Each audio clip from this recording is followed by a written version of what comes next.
So hello everyone, welcome to ChemGN classes.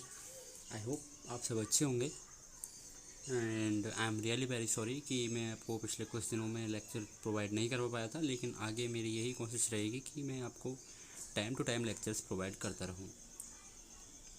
तो हमारा chemical equilibrium topic चल रहा था और उसमें हमने 3 लेक्चर्स कंप्लीट कर लिए थे और आज इस टॉपिक का लास्ट लेक्चर है, दैट इज़ लेक्चर नंबर 4 और आज ये टॉपिक एंड हो जाएगा। सो लेक्चर नंबर 3 तक हम लास्ट में पढ़ रहे थे, वो था the relationship between vapour density and the degree of dissociation, और जो हमने निकाला था रिजल्ट वो था ये, that is D upon D equal to one plus alpha n minus one. जो यहाँ पर कैपिटल डी है वो वेपर डेंसिटी इनिशियली है और जो स्मॉल डी है वो है vapour density at equilibrium. Alpha यहाँ पर डिग्री ऑफ डिसोसिएशन है। तो अब इस कॉन्सेप्ट को हमने ऑलरेडी लेक्चर नंबर 3 के लास्ट में पढ़ चुके हैं, तो अब हम इस पर एक क्वेश्चन करते हैं ताकि आपकी इस टॉपिक पर थोड़ी अच्छी पकड़ हो जाए। तो क्वेश्चन ये रहा आपके सामने कि आपको मान के चलिए एक इक्विलिब्रियम की रिएक्शन दी हुई है, that is PCl5 giving PCl3 plus Cl2, जहाँ पर आपको स्मॉल डी है वो दिया हुआ है 70.02 एंड अल्फ़ा आपसे यहाँ पे पूछ रहा है। तो आपको इस वीडियो को यहाँ पे पॉज करना है और क्वेश्चन को सॉल्व करने का ट्राई करना है। तो आई होप आप सबने इस क्वेश्चन को अब तक सॉल्व कर लिया होगा। तो अब मैं जस्ट अगर नहीं कर पाए या कोई गलती हो रही है तो अब आप यहाँ पर इसका सॉल्यूशन देख सकते हो। सॉल्यूशन के लिए हमें सबसे पहले क्या करना है, हमें यहाँ पर सबसे पहले डी निकालना है। तो डी क्या होता है? डी होता है वेपर डेंसिटी इनिशियली, और वेपर डेंसिटी इनिशियली होती है किसी भी चीज़ का molar mass divided by 2। Initially यहाँ पर केवल PCl5 था, तो PCl5 का मोलिकुलर मास कितना होता है? 31P का प्लस 35.5 मल्टीप्लाइड बाई 5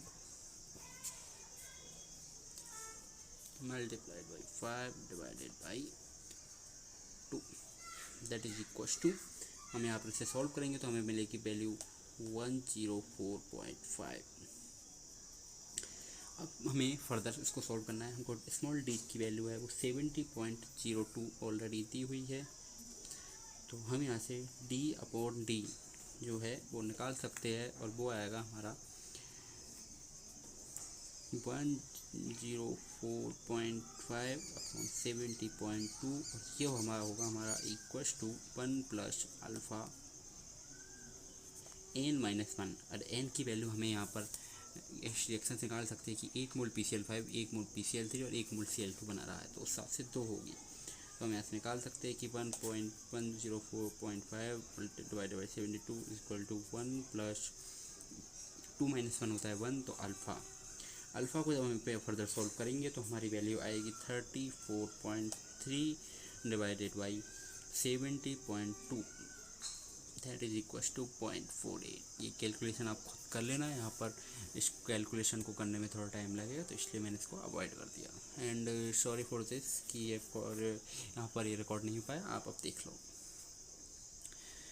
अब आगे बढ़ते हैं। तो एक जो प्रिंसिपल है जो कि बहुत इम्पोर्टेंट प्रिंसिपल है केमिकल इक्विलिब्रियम में, वो है ली चैटेलियर प्रिंसिपल, क्योंकि इससे मोस्टली जो कम्पिटिटिव एग्जाम में क्वेश्चन आते हैं वो इसी से आते हैं।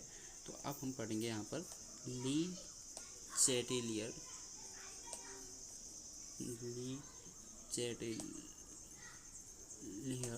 प्रिंसिपल। क्या कहता है ये ली चैटेलियर प्रिंसिपल? ली चैटेलियर प्रिंसिपल कहता है कि कोई रिएक्शन अगर इक्विलिब्रियम में है तो वो हमेशा इक्विलिब्रियम में ही रहना चाहिए। इस दुनिया में जो भी रिएक्शन इक्विलिब्रियम में आ सकती है वो हमेशा इक्विलिब्रियम में ही रहना चाहिए, नो मैटर कैसी कंडीशन आपने दे रखी है। आप मान के चलिए कोई आप एक इक्विलिब्रियम वाली रिएक्शन लेते हैं और उसमें आप कोई चेंजेस कर देते हैं, लेट सपोज आपने उसमें कंसंट्रेशन चेंज कर दी, प्रेशर चेंज कर दिया या फिर कुछ भी चेंज कर दिया, तो अगर आप कुछ भी चेंज करोगे तो क्या होगा, वहाँ पर एक काउंटर चेंज हमको देखने को मिलेगा। जैसे मान के चलिए कि आपने कंसंट्रेशन चेंज कर दी, तो उसी हिसाब से आपको एक काउंटर चेंज उस रिएक्शन में इस हिसाब से देखने को मिलेगा ताकि वो रिएक्शन वापस से इक्विलिब्रियम में आ जाए। तो ये कहता है ली चैटेलियर प्रिंसिपल। तो ये कहता है कि किसी भी अगर इक्विलिब्रियम की हमारे पास रिएक्शन है और उसमें हमने कोई कर दिया है चेंज, अगर उसमें हमने कर दिया है कोई चेंज, तो उस चेंज के बदले में हमें एक काउंटर चेंज वहीं पर देखने को मिलेगा। ये बात आपको हमेशा याद रखनी है। अब वो काउंटर चेंज किस टाइप से होगा ये आपको खुद आगे चल के पता चल ही जाएगा। तो सबसे पहले हम लेके चलते हैं effect of concentration. Effect of concentration, मान के चलिए आपको एक रिएक्शन दी हुई है ए कन्वर्टिंग इनटू बी प्लस सी, ये आपको कोई रिएक्शन दी हुई है। अब आपसे कहता है कि इक्विलिब्रियम पर जो है इसके आपको मोल्स दिए हुए हैं 2 2 2 एंड 1 मोल थे। इसका वॉल्यूम आपको 1 लीटर दिया हुआ है, 1 लीटर इसका वॉल्यूम आपको गिवन है। 2 2 तो दिए हुए हैं और आपसे कहता है कि इसमें हमने 2 मोल्स और ऐड कर दिए बी के, तो क्या कंडीशन हो जाएगी यहाँ पे 2 4 2। आपने यहाँ पर 2 मोल्स ऐड कर दिए, तो उससे पहले ये रिएक्शन थी इक्विलिब्रियम में। अब रिएक्शन इक्विलिब्रियम में तो हम यहाँ पे के इक्विलिब्रियम निकाल सकते हैं और के इक्विलिब्रियम जो आएगा हमारा वो आ जाएगा हमारा 2 × 2 / 2 दैट इज इक्वल टू 2। ये इक्विलिब्रियम से डिस्टर्ब हुई रिएक्शन है, तो इस पर क्या निकलेगा, क्यू नहीं निकलेगा, इस पर क्यू सी निकलेगा। क्यू सी क्या होता है 4 × 2 / 2 दैट इज इक्वल टू 4। तो यहाँ पर क्या हुआ है कि जो के इक्विलिब्रियम या फिर के सी है वो क्यू सी से कम है। अगर हम आगे देखते हैं तो हमें पता चलता है कि जो क्यू सी है वो के सी से हो चुका है बड़ा। और जब ये कंडीशन होती है तो मैंने लास्ट क्लासेस में आपको बता दिया था कि रिएक्शन उस केस में जाती है बैकवर्ड डायरेक्शन में। कौन सी डायरेक्शन में, बैकवर्ड डायरेक्शन में। तो ये चीज़ आपको याद होनी चाहिए कि जब क्यू सी बड़ा हो जाएगा के सी से तो उस डायरेक्शन में रिएक्शन जाएगी बैकवर्ड। हमें रिएक्शन दी हुई थी ए गिविंग अस बी प्लस सी, तो अब रिएक्शन जाएगी बैकवर्ड डायरेक्शन में। तो पहले यहाँ थे 2 4 2, अब रिएक्शन जाएगी बैकवर्ड। तो बैकवर्ड रिएक्शन क्या होगी कि यहाँ पर बी के कुछ मोल टूटेंगे, सी के कुछ मोल टूटेंगे और ए के कुछ मोल पड़ेंगे, तो ये हो गई। और अब हमारा के सी क्या हो जाएगा, अब हमारा के सी हो जाएगा 4 - x अपॉन 2 - x / 2 + x। और के सी की वैल्यू जैसा आपको मैं ऑलरेडी बता चुका हूँ कि के सी की वैल्यू कभी भी कंसंट्रेशन पर डिपेंड नहीं करती, वो केवल और केवल टेम्परेचर पे डिपेंड करेगी या रिएक्शन पे डिपेंड करेगी। तो ये वैल्यू यहाँ पर रहेगी 2। और ये बात हमेशा एक याद रखनी है कि जो प्रोडक्ट साइड जो होता है, चाहे रिएक्शन बैकवर्ड जा रही है चाहे फॉरवर्ड जा रही है, वो हमेशा ऊपर की साइड ही आएगा। तो हम यहाँ से क्या कंक्लूजन निकाल सकते हैं कि मान के चलिए आपने सब एक या फिर आप बोल के चलते हो कि आपने रिएक्टेंट को बढ़ा दिया है, आपने रिएक्टेंट को बढ़ा दिया है। रिएक्टेंट को बढ़ाने से हमेशा रिएक्शन फॉरवर्ड डायरेक्शन में ही जाएगी। आपने बी को बढ़ा दिया है दैट इज प्रोडक्ट, तो बी को बढ़ाने पर रिएक्शन हमारी जाएगी बैकवर्ड डायरेक्शन में। आपने सी को बढ़ा दिया है, तो सी को बढ़ाने पर सी फिर से प्रोडक्ट है, तो इसलिए रिएक्शन फिर से जाएगी हमारी बैकवर्ड डायरेक्शन में। तो ये यहाँ से हमें कंक्लूजन देखने को मिला है कंसंट्रेशन वाली टर्म में। ये कंसंट्रेशन वाली टर्म में आपको ये पता होना चाहिए कि आप जिस साइड में भी बढ़ाओगे उसके अपोजिट डायरेक्शन में रिएक्शन जाएगी। अब यहाँ पर हम एक स्पेशल केस लेके चलते हैं और ये स्पेशल केस है, स्पेशल केस ये आपको बड़े ध्यान से सुनना है, ये एक इम्पोर्टेंट। मान के चलिए आपको एक रिएक्शन दी हुई है कि A gas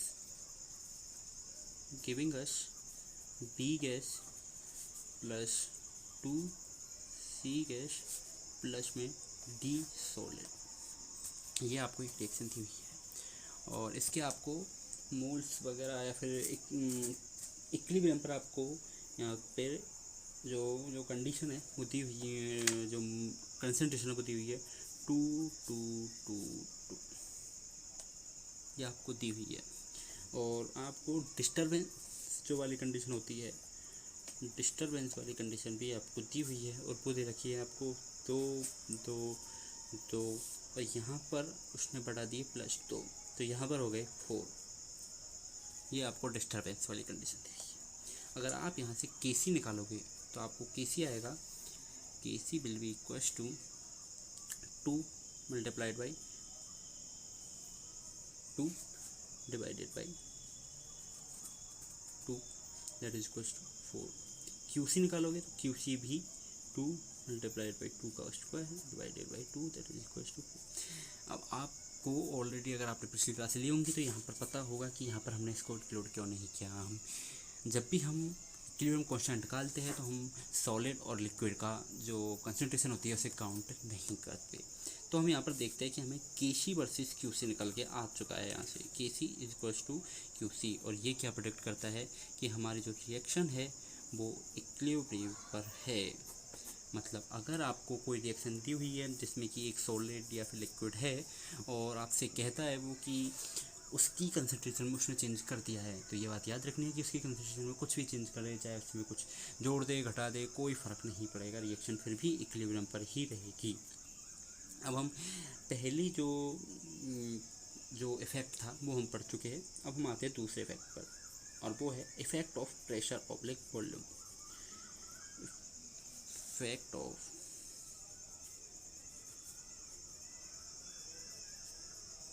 pressure oblique volume. और हाँ, एक इम्पॉर्टेंट बात जो मैं आपको बता दूँ, आपको नोट्स बनाने की ज़रूरत नहीं है। नोट्स आपको मेरे हैंड रिटन नोट्स ऑलरेडी मिल जाएंगे, वेबसाइट पर जाके चेक कर लेना kmgyan.in। सो आपको ये बात तो ऑलरेडी पता होगी, P is inversely proportional to B। जहाँ पर भी P होगा, जो प्रेशर होता है वो वॉल्यूम के इन्वर्सली प्रोपोर्शनल होता है। तो ये चीज़ याद रखनी है और इसी के साथ हम आगे बढ़ेंगे। अब यहाँ पर क्या होता है कि कुछ केसेस है आपको जो याद रखने हैं। पहला केस यहाँ पर आता है, जो केस नंबर फर्स्ट है वो है कि आपको कोई रिएक्शन दी हुई है, A gas giving us B gas plus पे सी गैस। तो यहाँ पर आप देखोगे तो क्या होगा कि डेल्टा जो एन जी की वैल्यू है, delta N G, please pardon me for this disturbance of, delta N G की जो वैल्यू है वो है ग्रेटर देन 0, और क्या है वो, that is equal to 1। Delta N g 1 है और वो है ग्रेटर देन 0। और मान के चलिए आपको इक्विलिब्रियम पर दिया हुआ है कि यहाँ पर इसके 2 मोल है, इसके 2 मोल है और इसके 2 कंसंट्रेशन। मान के ये कंसंट्रेशन नहीं, ये हमारे मोल्स दिए हुए हैं। तो केसी हम कैसे निकाल सकते हैं? केसी का हमें डायरेक्ट फार्मूला हमने बता दिया था आपको, ये केसी होता है 2 multiplied by 2 divided by 2 that n P की पावर -1। यहाँ पर पी नहीं दिया है इसलिए हम डायरेक्ट पी को रखेंगे। तो यहाँ से हमारा जो केसी आएगा वो आएगा 2/p। क्यूसी की बात करें तो क्यूसी जो हमारा आएगा कब, अगर मान के चलिए कि हमने यहाँ पे वॉल्यूम में चेंज कर दिया है। वॉल्यूम में हमने क्या चेंज किया है कि हमने यहाँ पे कर दिया है वॉल्यूम को डबल, और अगर आप वॉल्यूम को कर दोगे डबल तो फिर रिएक्शन फिर इक्विलिब्रियम हो जाएगा डिस्टर्ब, और फिर आ जाएगा केसी की जगह QC.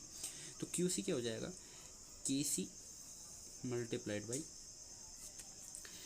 1/2 that is equal to 2/b multiplied by 1/b and that is equal to 1/p। अब ये कैसे हुआ, आपने क्या किया कि वॉल्यूम को डबल कर दिया। तो आप अगर वॉल्यूम को डबल कर दोगे तो जो नीचे वाली चीज़ है वो हो जाएगी डबल, तो उस हिसाब से आपका आ जाएगा 1/1। सो क्या हमारा रिजल्ट आया वहाँ से? हमारा जो रिजल्ट आया था वो था कि QC जो है हमारा वो है लेस देन KC। QC की वैल्यू KC से कम आई है, और इसका मतलब क्या हुआ कि रिएक्शन जो जाएगी वो जाएगी फॉरवर्ड डायरेक्शन में। तो ये बात याद रखनी है आपको कि जब delta N G greater than 0 में, delta N G greater than 0 में अगर आप वॉल्यूम बढ़ाओगे तो रिएक्शन फॉरवर्ड डायरेक्शन में जाएगी। ये चीज़ें आपको, कुछ चीज़ें हैं जो आपको याद रखनी है, क्योंकि क्वेश्चंस डायरेक्टली इसी टाइप से आते हैं कि वॉल्यूम में चेंज किया तो क्या होगा, प्रेशर में चेंज किया तो क्या होगा। अब हमने केस 1 कंप्लीट कर लिया तो हम चलते हैं केस नंबर 2 की तरफ। केस नंबर जो 2 है हमारा वो है delta N G less than 0 का। Delta N G less than 0 में क्या होता है कि मान के चलिए एक रिएक्शन है 2A converting into P, gas and gas. Equilibrium पर इनके मोल्स दिए हुए 2 2, और आप निकाल सकते हैं डेल्टा एन जी की वैल्यू यहाँ पे -1 आएगी। अब वो आपसे पूछ रहा है कि केसी निकालते हो आप, तो आता है केसी 2/2 की पावर 2B की वैल्यू आएगी, वो आएगी माइनस तो हमेशा रहेगा, माइनस का delta N G, and minus का डेल्टा एन जी, यहाँ पर डेल्टा एन जी की वैल्यू है -1, तो ये हो जाएगा ये। That is P upon. अब यहाँ पर हम फिर से क्या करते हैं, हम कर देते हैं वॉल्यूम को डबल, वॉल्यूम हम कर देते हैं डबल, तो क्या आ जाएगा Q C is equal to V. कैसे आ जाएगा, क्योंकि वॉल्यूम को किया डबल तो यहाँ पर हो गया 2v and that is equal to. अब क्या हो गया यहाँ पर QC जो हो गया हमारा वो हो गया ग्रेटर देन KC, और QC जब ग्रेटर देन KC हो जाता है तो ये बात हम पहले ही पढ़ चुके हैं कि रिएक्शन फॉरवर्ड नहीं जाती है बैकवर्ड। तो ये बात याद रखनी है, जब भी आप delta N G greater than zero के केस में रिएक्शन को आगे बढ़ा रहे हो और वॉल्यूम अपने बड़ा, delta N G less than zero के केस में आप रिएक्शन को आगे बढ़ा रहे हो और वॉल्यूम आपका हो चुका है ज़्यादा, तो रिएक्शन जाएगी बैकवर्ड डायरेक्शन में। अब हम बढ़ते हैं हमारे केस नंबर 3 की तरफ, और जो केस नंबर 3 है वो है हमारा delta N G is equal to 0। मान के चलिए एक रिएक्शन है आपको दी हुई है A converting into P, equilibrium पर हमको यहाँ पर दिए हुए हैं इनके दो मोल्स। KC की वैल्यू जो यहाँ पर आएगी वो आएगी 2/2 B की power delta N G minus delta N G, और वो हो चुका है हमारा 0, तो 0 and that is equal to 1।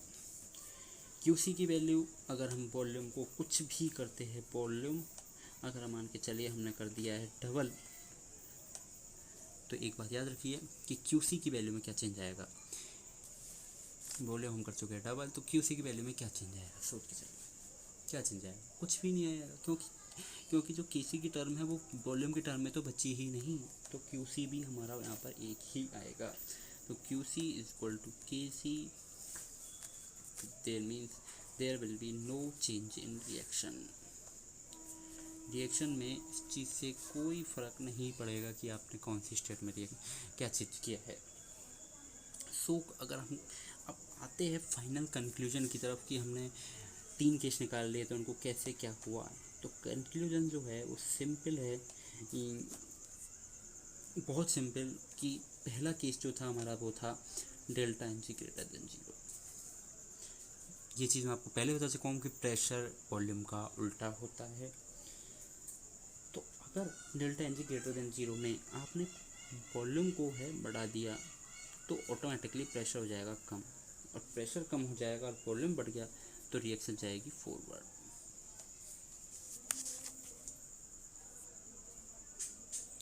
Reaction जाएगी फॉरवर्ड।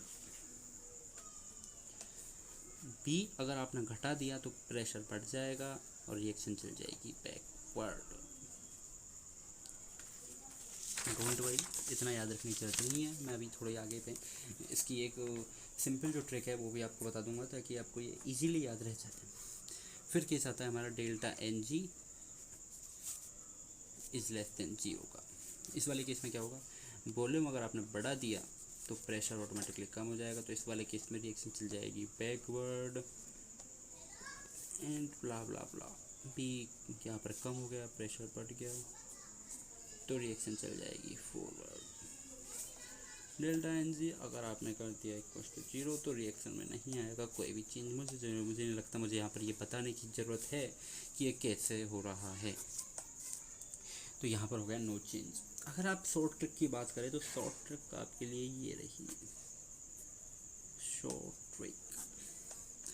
ट्रिक क्या है कि डेल्टा एन जी जो ग्रेटर देन 0 है उसके लिए ये चीज़ याद कर लीजिए, और मुझे पता है कि इस कोविड के दौर में हम सब ने ये चीज़ बहुत बहुत यूज़ में ली है, और वो है PDF।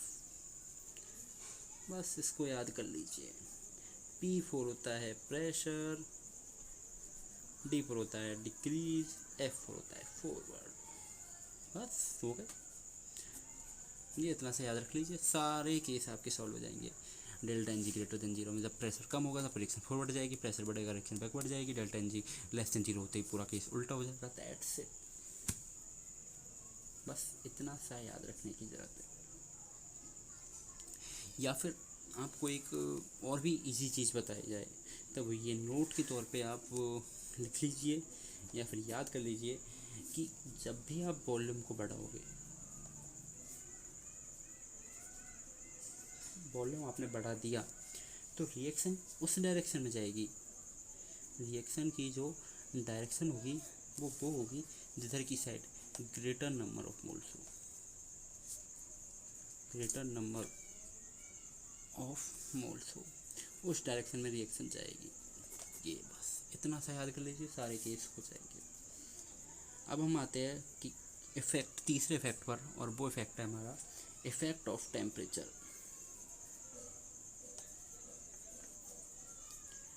Effect of temperature, effect of temperature के बारे में हम ऑलरेडी डिस्कस कर चुके हैं, अगर आप लोगों को याद हो तो। फिर भी हम थोड़ा बहुत यहाँ पर याद कर लेते हैं कि क्या होता है कि जो लॉग होता है K equilibrium upon K equilibrium, K equilibrium two K equilibrium 1, that is equals to delta H upon 2.303 R 1 upon T1 minus 1 upon T2। I'm sorry for this disturbance again and again. I will try to fix this out in the next video. This was my first time, dogs. Please try to understand. So हम इसके बारे में पहले ही पढ़ चुके हैं। तो अगर एंडोथर्मिक रिएक्शन दी हुई है, एंडोथर्मिक, तो T बढ़ाने पर, टेम्परेचर बढ़ाने पर रिएक्शन जाएगी फॉरवर्ड, टेम्परेचर घटाने पर रिएक्शन जाएगी बैकवर्ड। एक्सोथर्मिक के केस में जस्ट उल्टा हो जाएगा। एक्सोथर्मिक के केस में कुछ नहीं, एक्सोथर्मिक के केस में टेम्परेचर बढ़ाने पर रिएक्शन जाएगी हमारी बैकवर्ड, एंड टेम्परेचर घटाने पर रिएक्शन जाएगी हमारी फॉरवर्ड। That's it. अगर हम सिंप्लीफाइड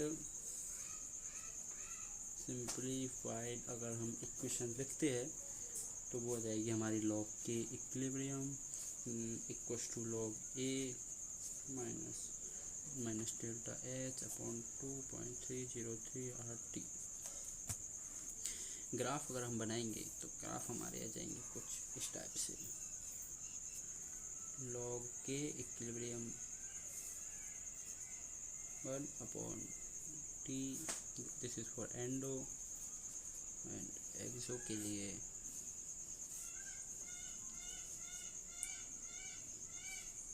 इस टाइप का कुछ ग्राफ आ जाएगा। यहाँ पर आ जाएगा लॉग के इक्विलिब्रियम, यहाँ पर आ जाएगा 1 अपॉन टी। अब आप लोग सब लोग सोच रहे होंगे कि ऐसा क्यों हो रहा है, कि एंडो के केस में ऐसा क्यों आ रहा है। तो एक्चुअली होता क्या है कि एंडो के केस में डेल्टा एच की वैल्यू होती है पॉजिटिव। तो जब हमें टेम्परेचर, अब हम चौथा जो इफेक्ट है उसके बारे में बात करेंगे, इफेक्ट ऑफ कैटलिस्ट। किसी भी रिएक्शन पर कैटलिस्ट के एडिशन से क्या इफेक्ट होगा।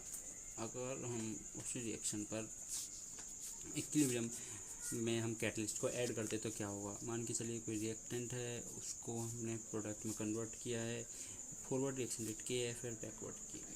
तो रिएक्टेंट, आपको ये पता ही हमें क्या होता है, कैटलिस्ट क्या होता है, आप खुद सोचिए। कैटलिस्ट क्या होता है, कैटलिस्ट किसी भी रिएक्शन की रेट को बढ़ा देता है। वो रिएक्शन की अगर इक्विलिब्रियम वाली रिएक्शन है तो उसकी फॉरवर्ड रेट को बढ़ाएगा और बैकवर्ड रेट को बढ़ाएगा। यहाँ पर हम पॉजिटिव कैटलिस्ट की बात कर रहे हैं। तो क्या होगा कि मान वो जो कैटलिस्ट होता है उसका काम होता है रेट ऑफ रिएक्शन बढ़ाना।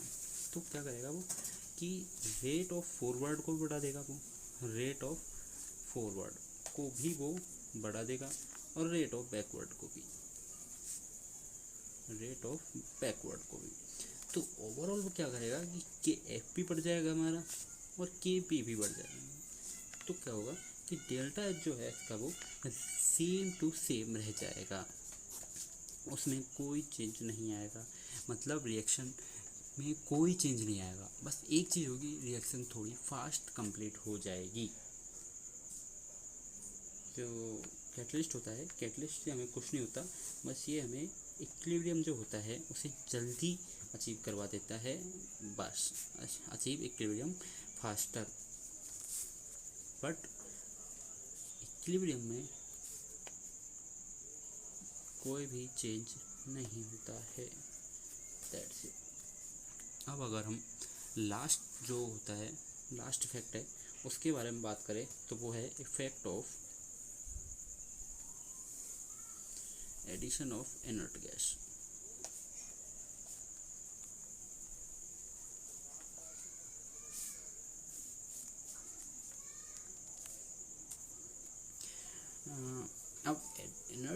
इसका एडिशन हो सकता है या तो हमारा कांस्टेंट वॉल्यूम पर, या हो सकता है हमारा कांस्टेंट प्रेशर पर। क्योंकि आप ये बात जानती है कि किसी भी इक्विलिब्रियम में अगर हम किसी भी गैस का एडिशन करेंगे तो उस इक्विलिब्रियम में प्रेशर और वॉल्यूम का चेंज होगा। तो हम इनमें से एक चीज़ को कांस्टेंट रख के उस रिएक्शन को आगे प्रोसीड कर सकते हैं। तो अगर हम सबसे पहले बात करें एट कांस्टेंट वॉल्यूम की, तो कांस्टेंट वॉल्यूम पर क्या होता है कि मान के चलिए कोई एक रिएक्शन है ए कन्वर्टिंग इनटू बी प्लस सी और वॉल्यूम हमने कर दिया इसका कांस्टेंट, और यहाँ पर ये दो दो दो दिए हुए, तो के सी यहाँ से निकल के आ जाएगा हमारा 2 multiplied by 2 divided by 2 that is equal to 2। तो आपने कर दिया इसमें वॉल्यूम को, वॉल्यूम चेंज कुछ भी नहीं हो रहा है इसमें। और वॉल्यूम अगर चेंज नहीं होगा, इनर्ट गैस आपने इसमें मान के चलिए इनर्ट गैस आपने ऐड कर दी, इनर्ट गैस ऐड कर दी, तो इनर्ट गैस क्या होगी? इनर्ट गैस वो गैसेज होती है जो आपकी रिएक्शन में पार्टिसिपेट नहीं करेंगी। पहली चीज़ ये होती है।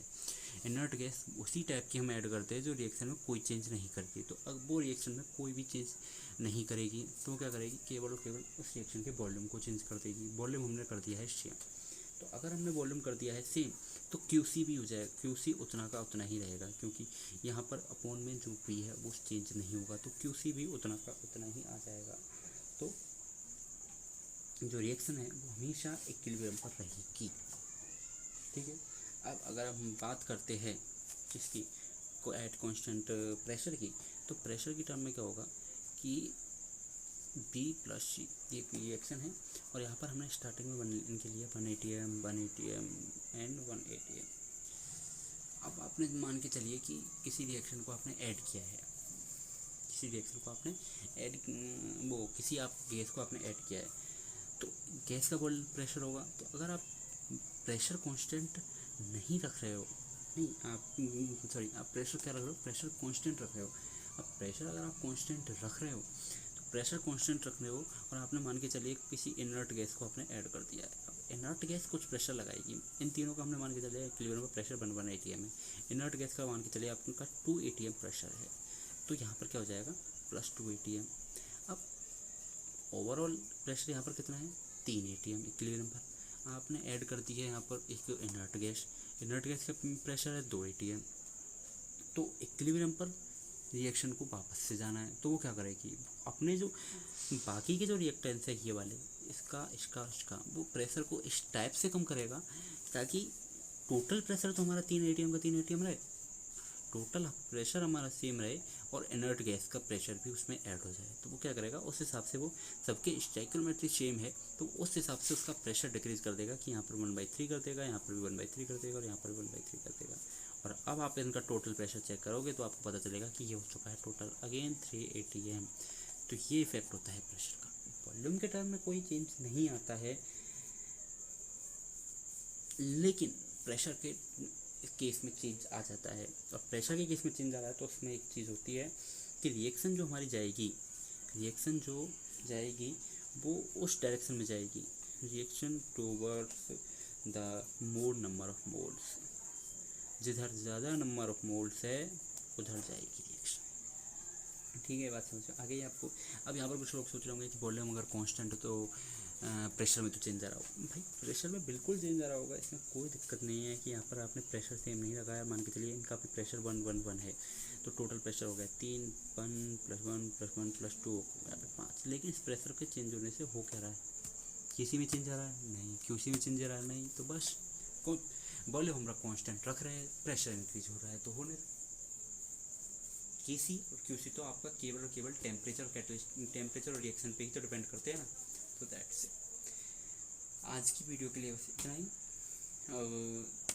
हम मिलते हैं अगली क्लास में।